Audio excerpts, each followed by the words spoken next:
अस्सलाम वालेकुम नाज़रीन, मैं हूं वकार अहमद और आप देख रहे हैं उम्मीद पाकिस्तान। डॉक्टर आरिफ सईदा साहब हमारे साथ मौजूद हैं और जैसा कि मैं कहता हूं कि कुछ शख्सियात ऐसी होती हैं कि बेसिकली बस नाम काफ़ी होता है, आप जानते हैं और कितनी खूबसूरत शख्सियत हैं। एक एक जुमला जो है वो कोटेबल होता है, एक एक जुमला जो है जिसको हम कहते हैं अक़वाल ज़री, तो वो ऐसे एक खूबसूरत दरिया है जो बहता चला जाता है। तो ख्याल के इस दरिया से रुजू करते हैं, कुछ और बातें उनसे पूछते हैं। बुल्ले शाह, शाह हुसैन और ये जितने भी लोग हैं, इनको अगर मैं अपने बच्चे को पंजाबी नहीं सिखाता तो बेसिकली इस धरती का जो दानिश्वर है उससे मैं उसको महरूम कर रहा हूँ।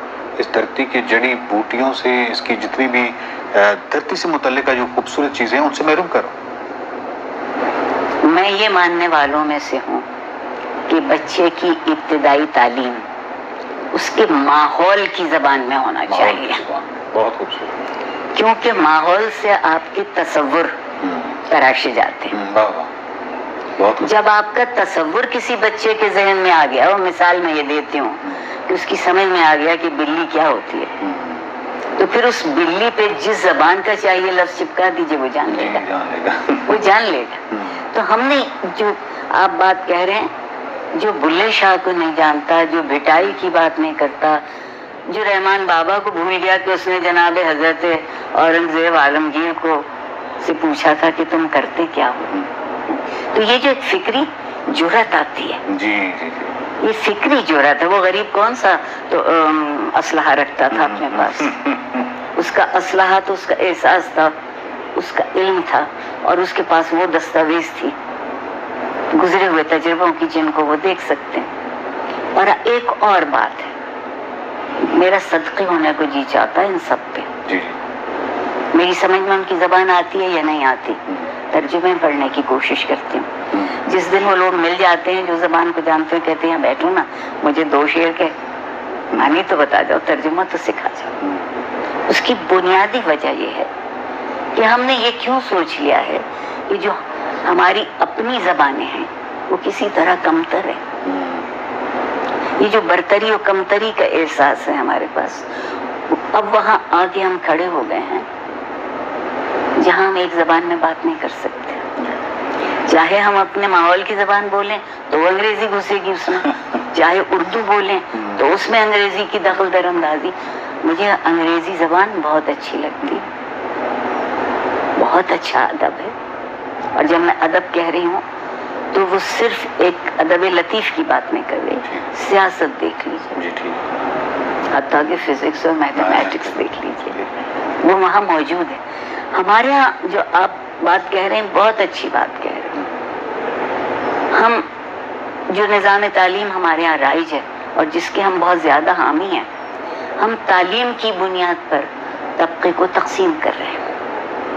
एक तालीम हाकिमों के लिए है जी, और एक तालीम महकूमों के लिए। बुल्ले शाह महकूम पड़ेगा। क्या बात है, क्या बात। डॉक्टर साहब ये बताएं कि उर्दू ज़ुबान जो है ये इल्मी ज़ुबान बन सकती है क्या नहीं है? क्या उर्दू इल्मी नहीं है?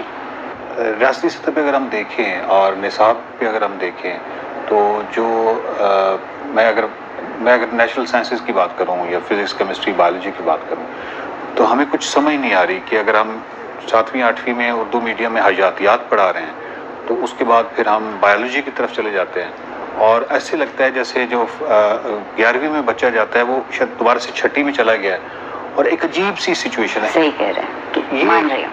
तो ये आगे तक क्यों नहीं, हम क्यों नहीं इसको बना सकते? पहली बात तो ये कि उर्दू इसलिए एक तरक्की याफ्ता मुकम्मल ज़बान है कि मैंने इससे ज़्यादा मिलनसार ज़बान कोई नहीं देखी। ठीक है।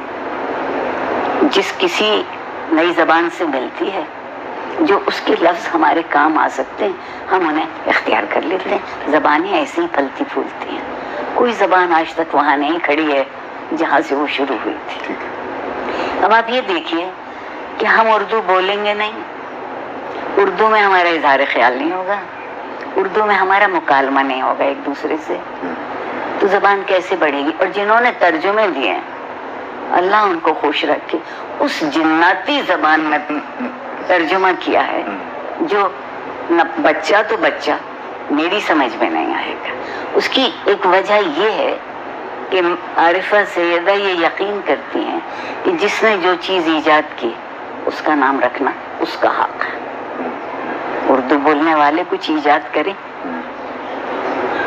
اور اس کا نام رکھ دیں, دنیا اسی کو اسی طرح مان لے. تو آگے جانے سے پہلے مجھے ابھی یہاں سے آپ کی باتوں سے ایک سوال پیدا ہوگا کہ جو ترجمہ ہے, تو ایک ناول کا ترجمہ جو ہے اس کو کرنے کے لیے بھی تو ایک خاص میرا مطلب ایک مقام چاہیے. مطلب ایک تخلیق کار کا کام جو ہے, تخلیق کار ہی ایک تخلیق کار کا ترجمہ کر سکتا ہے. ہمارے ہاں ترجمے کی جو روایت ہے اس کو ایک تخلیق کار جو ہے اس کے لیے تھوڑا پست درجے کی بات سمجھی جاتی ہے کہ نہیں یہ تمہارا کام نہیں ہے, تم تو اپنی تخلیق کرو. اس طرح کی بھی آپ کو ایک چیز نظر آتی ہے ہمارے معاشرے؟ مجھے ایک چیز نظر آتی ہے جو ایک معمولی طالب علم ہونے کے ناطے مجھے بری لگتی ہے. ترجمہ لفظوں کا نہیں ہوتا. بالکل ٹھیک. ترجمہ ہوتا ہی نہیں. دراصل کسی کو اتنی قدرت ہو کہ جو خیال ایک زبان میں تشریح کی گئی, بیان کیا گیا, تنقید کی گئی, کچھ وہ دوسری زبان میں وہ خیال کیسے جائے گا؟ خیال ہم ترجمہ کرتے ہیں زبان کا, زبان کے ترجمے میں پھر my heart became garden garden ہو جاتا ہے. یہ فیض صاحب کا ہے, ان کا آنچل ہے کہ رخسار ہے, پیراہن ہے. اب اس کو اگر ہم کسی اور زبان میں کریں گے تو میرا مطلب ہے کہ چلمن کو ہم کیا کریں گے؟ چلمن کی ہماری اپنی کونوٹیشن ہے. لیکن کوئی یقیناً, لیکن جس زبان میں ہم کر رہے ہیں وہاں بھی اس چیز کے لیے, صورتحال کے لیے کوئی نہ کوئی لفظ ہوگا. لیکن وہ تخلیق کار جانتا ہے. ہاں, مطلب صرف تخلیق کار نہیں جانتا, اچھی زبان جاننے والا جانتا ہے. ٹھیک. جس کو یہ معلوم ہو. ہمارے یہاں کیا کرتے ہیں, خیال منتقل نہیں کرتے, لفظ بدل دیتے ہیں. تو لفظوں کے بدلنے سے تو جو بیچارے نے کچھ کہا تھا اس کا بھی الٹ ہو سکتا ہے. ہاں, وہ کچھ بھی ہو سکتا. ڈاکٹر صاحب کیا اردو زبان یعنی کسی بھی زبان کو ہم دیکھیں کہ وہ ترقی کر رہی ہے تو اس پہ اور محاورہ آ رہا ہوتا ہے, ترکیبات آ رہی ہوتی ہیں, تشبیہات آ رہی ہوتی ہیں, اگر اس کو پیمانہ بنایا جائے تو آپ کو ایسا تو نہیں لگتا ہے جیسے اردو زبان جامد ہو گئی؟ اس لیے ہو گئی کہ اگر زبانیں استعمال نہیں ہوتی تو مرنے لگتی. کوئی بھی چیز جو استعمال نہیں ہوتی وہ مرنے لگتی. آپ کے یہاں جمہوریت نہیں آج تک استعمال ہوئی جیسے جمہوریت ہونی چاہیے. ہم نام تو لیتے ہیں جمہوریت کا مگر نہیں ہے. مجھے وہ کہنے کا حق نہیں ہے جو میرا خیال ہے. تو زبان کے لیے حساس ہونا ضروری ہے. کیا بات. زبان لغت کو یاد کرنے کا نام نہیں ہے. زبان کا وہ لفظ جو آپ بولنا چاہیں وہ آپ کے احساس, آپ کے شعور اور آپ کے تجربے میں شامل ہو. کیا خوبصورت. تو پھر زبان نہ تھکے گی نہ روکے گی, اور مرنے کا تو سوال ہی پیدا نہیں. بہت شکریہ ڈاکٹر صاحب. دیکھتے رہیے امید پاکستان.